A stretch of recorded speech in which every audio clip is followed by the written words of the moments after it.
ওমানের শ্রমবাজারে শৃঙ্খলা ফিরিয়ে আনতে এবং অবৈধ কর্মসংস্থান বন্ধে নজিরবিহীন অভিযান চালিয়েছে দেশটির শ্রম মন্ত্রণালয়।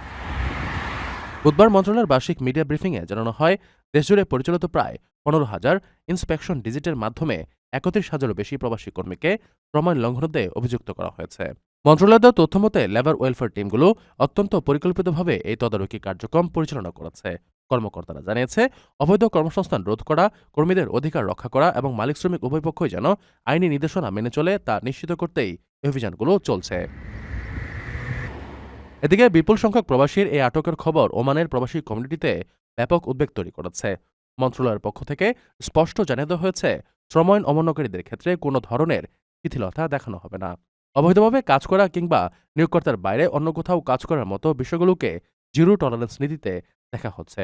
চলমান অভিযান ভবিষ্যতে আরও কঠোর হতে পারে বলে সংশ্লিষ্ট কর্মকর্তারা আভাস দিয়েছেন। ওমানের সেরা রেট দিচ্ছে বাংলাদেশি প্রতিষ্ঠান গালফ এক্সচেঞ্জ। প্রিয়জনকে টাকা পাঠাতে আজই আসুন আমাদের যে কোনো ব্রাঞ্চে অথবা কল করুন স্ক্রিনে দেয়া নাম্বারে। গালফ এক্সচেঞ্জ, বাংলাদেশিদের প্রিয় এক্সচেঞ্জ।